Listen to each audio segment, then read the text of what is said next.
तो good morning class 11th students. और आज की क्लास में मैं आपको आपकी जो पाठ्य पुस्तक है आरोह, उसके काव्य पोर्शन का, काव्य भाग का जो सेकंड लेसन है मीरा, उसको पढ़ाऊंगा और उसकी व्याख्या करूँगा। तो लेसन को पढ़ने से पहले सबसे पहले जान लेते हैं कि आखिर मीरा ये थी कौन। तो जब भी कृष्ण भक्तों का नाम लिया जाता है तो उसमें एक प्रमुख नाम आता है। किसका नाम आता है?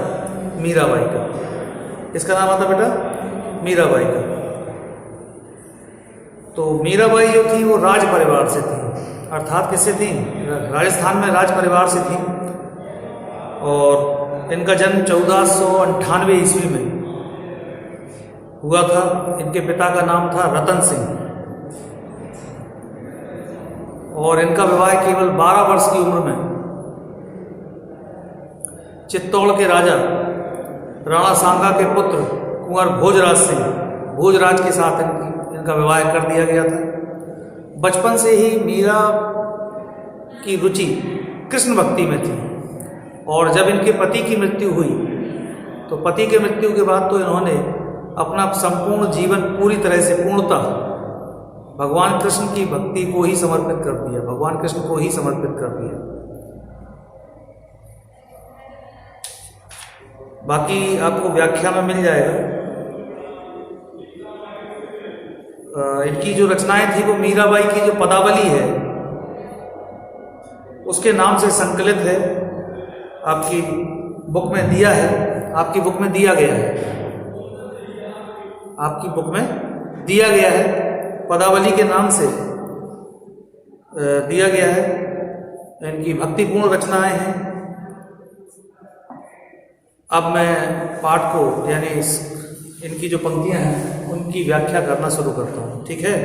तो मैंने जैसा कि मैं हमेशा कहता हूँ कि थोड़ा सा जो काव्य का भाग होता है उसमें शब्दार्थ पढ़ना आवश्यक इसलिए है क्योंकि शब्दावली थोड़ी सी क्लिष्ट भी आ जाती है। कभी कभी कई भाषाओं का मिश्रण हो जाता है किसी कवि या रचनाकार के, तो उसमें शब्द समझ में नहीं आते। तो अगर आपके समझ में नहीं आएंगे तो फिर आप क्या करेंगे, थोड़ा सा शब्दार्थ को देख लेंगे, ठीक है। तो पहली पंक्ति जो है वो है, मेरे तो गिरधर गोपाल दूसरों न कोई। तो इस पंक्ति में मीराबाई कहती है कि मेरे तो गिरधर गोपाल दूसरों न कोई, मैं किसी दूसरे को जानती ही नहीं हूँ। और गिरधर गोपाल अर्थात भगवान श्री कृष्ण वो कौन है? वो मेरे हैं, मैं किसी अन्य को नहीं जानती। जाके सिर मोर मुकुट, जिसके सिर पर मोर का मुकुट है, मेरो पति सोई, यानी वो भगवान श्री कृष्ण को अपने पति के रूप में मानती हैं और कहती हैं कि जिसके सिर पर मोर का मुकुट है, जो अपने सिर पर मोर का मुकुट धारण करता है, वही मेरा कौन है? वही मेरा पति है। छाड़ रही कुल की कानी, तो कानी मीन्स क्या होता है बेटा? कानी मीन्स होती है इज्जत, कुल की मर्यादा, ठीक है, कुल की मर्यादा, कुल की इज्जत। तो छाड़ दई कुल की कानी का करे है कोई। तो मीराबाई कहती हैं कि जब मैंने भगवान श्री कृष्ण को ही अपना सब कुछ मान लिया है तो मैंने अपने कुल की मर्यादा, लोक लाज, इस सब को त्याग दिया है, ठीक है। और उसके लिए का करे है कोई मेरा कुछ भी नहीं कर सकता। संतन ढिंग बैठ, तो मैंने उन संतों के साथ में बैठती हूँ जो इस सांसारिक मोह माया से विरक्त हैं, दूर हैं। मैं उन संतों के साथ बैठती हूँ। संतन ढंग बैठ लोक लाज कोई। लेकिन हमारा जो समाज है उस समाज में एक राज परिवार हो या साधारण परिवार हो, उनकी स्त्रियों को संतों के पास बैठना, उनके साथ बैठना उनको अच्छा नहीं माना जाता। इसलिए मीराबाई ने लिखा है कि संतन ढंग बैठ, संतों के पास बैठ कर मैंने लोक लाज सब खोई। समाज में जो इज्जत है उसको मैंने क्या किया है? समाज में जो मान मर्यादा होती है उसको मैंने क्या किया है? लोक लाज सब खोई, उसको मैंने खो दिया है। क्यों? क्योंकि मैं संतों के साथ बैठती हूँ, उनके साथ भजन करती हूँ भगवान श्री कृष्ण के। और वो ये भी बताती हैं कि क्यों करती हूँ भजन आखिर, क्योंकि जो संत होते हैं वो इस सांसारिक मोह माया से थोड़ा सा दूर होते हैं, इस वजह से। असुवन जल सींच सींच प्रेम बेल बोई। तो कहती हैं, क्योंकि मैंने आपको अभी जब लेसन रचना को पढ़ना, पंक्तियों को पढ़ना शुरू किया था, उसके पहले मैंने आपको बताया था कि उन बचपन से ही उनके मन में भगवान श्री कृष्ण के प्रति अटूट श्रद्धा थी। तो कहती असुवन जल सींच सींच प्रेम बेल बोई। तो कहती मेरा जो भगवान श्री कृष्ण के प्रति प्रेम है उसको मैंने अपने आंसुओं के जल से सींचा है। उस प्रेम को मैंने, प्रेम रूपी बेल जो बचपन से ही उनके अंदर उत्पन्न हो गई थी, उसको मैंने अपने आंसुओं के जल से सींचा है। ठीक है, असुवन जल सींच सींच प्रेम बेल बोई। और फिर क्या हुआ, अब तो बेल फैल गई, क्योंकि अब वो बेल क्या हो गई है, अत्यधिक फैल गई है। अर्थात भगवान श्री कृष्ण के प्रति उनका प्रेम अत्यधिक बढ़ गया है। जिस प्रकार बेल फैलती है उसी प्रकार भगवान श्री कृष्ण के मन में जो उनके प्रति प्रेम है वो भी अब क्या हो गया है, अत्यधिक बढ़ गया है। आनंद फल हुई, और उस आनंद रूपी, उस भक्ति रूपी फल जो उन्हें प्राप्त हो रहा है उसमें उन्हें अति आनंद आ रहा है। दूध की मथनियां बड़े प्रेम से बिलोई। और जिस प्रकार दूध को मथा जाता है और दूध को मथने पर हमें क्या प्राप्त होता है, दूध की मथनियां बड़े प्रेम से बिलोई। दधि मधि, दध माने दधि मधि, घृत काढ़ लियो डार दही छोई। डर दध, तो मैंने दूध में मथानी डालकर बड़े प्रेम से उसे क्या किया है, इस प्रकार दूध को मथा जाता है मथानी से, ठीक उसी प्रकार मीराबाई कहती हैं मैंने दूध में मथानी डालकर बड़े प्रेम से उसे बिलोया है। ठीक है, उन्होंने किसको बिलोया है, प्रेम को, और उसमें से मैंने मक्खन निकाल दिया। अब केवल क्या बची है, छाछ बची है। अर्थात उन्होंने अपने प्रेम को इस प्रकार से बिलोया है कि भगवान श्री कृष्ण के प्रति उनके मन में केवल प्रेम रह गया है, और जो छाछ है वो सारा संसार है। छाछ किसको माना है, सारे संसार को। ठीक है, तो जो जिस प्रकार लोग क्या करते हैं, दूध को मथ के मक्खन निकालते हैं और उससे घी बना लेते हैं, तो वो घृत के रूप में, वो प्रेम के रूप को मथने के बाद उन्हें भगवान श्री कृष्ण को उन्होंने पति रूप में मान लिया है। उनके प्रति उनके मन में अटूट श्रद्धा है, और बाकी जो कुछ बचा वो सब क्या बचा, वो छाछ के समान है। अब बची है आगे की पंक्ति, भगत देख राजी हुई जगत देख रोई। भगत देख जागी राजी हुई जगत देख रोई। दास मीरा लाल गिरधर तारो अब होई।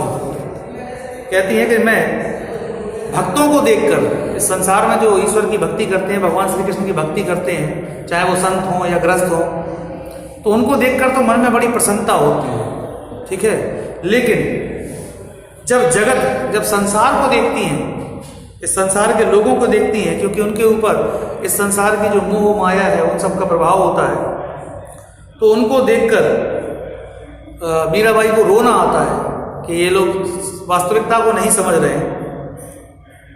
फिर वो अपने प्रभु, अंतिम पंक्ति में वो अपने प्रभु भगवान श्री कृष्ण से प्रार्थना करती हैं, कहती हैं दास मीरा लाल गिरधर, प्रार्थना करती हैं और कहती हैं हे गिरधारी, मैं आपकी कौन हूँ, हे भगवान श्री कृष्ण, हे गिरधारी, मैं आपकी दासी हूँ, मैं आपकी सेविका हूँ, कृपया मेरा क्या करो, उद्धार कर दो, मेरी प्रतीक्षा और अधिक प्रतीक्षा मत कराओ।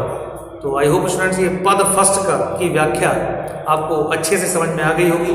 अब मैं पद 2 की व्याख्या करता हूँ। ठीक है, तो ये तो आपने किसी सॉन्ग में भी सुन ली होगी पंक्ति। पहली पंक्ति है, पग घुंघरू बांध मीरा नाची, मेरे तो नारायण सू आपन हो गई सांची। तो इस पंक्ति में मीराबाई कहती हैं कि हे प्रभु आपकी यह दासी, ठीक है, या आपकी यह दासी, क्योंकि उन्होंने पति रूप में स्वीकार किया था, लेकिन अपने आप को पत्नी रूपी दासी एक तरह से कहा जा सकता है।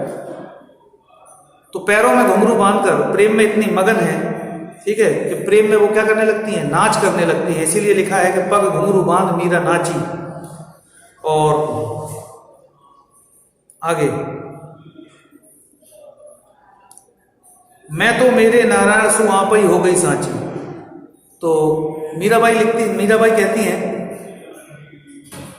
कि ये सच है कि मैं अपने प्रभु की दासी, अपने नारायण सु आप ही हो गई सांची, अपने आप ही अपने नारायण की हो गई, अर्थात भगवान श्री कृष्ण की हो गई। और मेरे अंदर जो भगवान श्री कृष्ण के प्रति दीवानगी है वो अपने आप ही हो गई है, प्रभु इच्छा से ही हुई है। लोग कहें मीरा भई बावली, लोग कहते हैं कि मीरा बावली हो गई है। बावली मतलब पागलपन की कुछ इस तरह से कहा जा सकता है। तो लोग कहते हैं कि मीरा बावली हो गई है, अर्थात मीरा न्यात कहे कुल नासी। तो न्यात मीन्स होता है बेटा उसके परिवार के लोग, तो उनके परिवार के लोग कहते हैं कि ये कुल की नासनी है, अर्थात कुल का नाश, कुल को कलंक लगा रही है, कुल का नाश करने के लिए जन्मी है।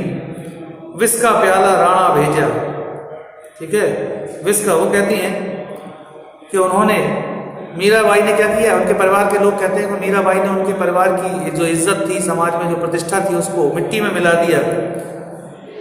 विष का प्याला राणा भेजा, तो राणा जी उनके परिवार के ही थे। उन्होंने क्या किया कि अपनी स्कूल के, उन्हें लगता था कि ये समाज की, उनके परिवार की प्रतिष्ठा को और इज्जत को धूल में मिला रही है, इसलिए उन्होंने मीराबाई को मारने के लिए विष का प्याला, विष में जहर होता है तो जहर का प्याला भेजा। पीवत मीरा हंसी, लेकिन वो विष का प्याला पीकर भी मीराबाई हंसने लगी, मुस्कुराने लगी। क्यों? क्योंकि उन्हें अपने प्रभु अर्थात भगवान श्री कृष्ण पर पूर्ण विश्वास था। मीरा के प्रभु गिरधर नागर सहज मिले अविनाशी, और उस प्याले को साहस से अर्थात खुशी के साथ वो पी गई, परंतु उस विष का मीराबाई पर कोई प्रभाव नहीं पड़ा। क्यों? क्योंकि उनके ऊपर भगवान श्री कृष्ण की कृपा थी। मीराबाई अंतिम पंक्ति में कहती हैं कि मीरा के प्रभु गिरधर नागर, मेरे प्रभु तो केवल भगवान श्री कृष्ण हैं, और सहज मिले अविनाशी, और मुझे सहज ही उस अविनाशी जो कभी, जिसका कभी विनाश नहीं होता, उस ईश्वर के प्रभु के दर्शन सुलभ हो गए हैं। ये सब उन्हीं की कृपा है, ठीक है। मैं तो नारायण सुहापन हो गई, मैं अपने नारायण की अपने आप ही बन गई। उन्हीं की कृपा से मेरे मन में उनके प्रति दीवानगी, जो दीवानापन है, वो उन्हीं की कृपा से है। तो आई होप स्टूडेंट्स आपको ये पाठ समझ में आया होगा, इसकी व्याख्या समझ में आई होगी। बाकी अब नेक्स्ट क्लास में। Thank you. आगे बेटा।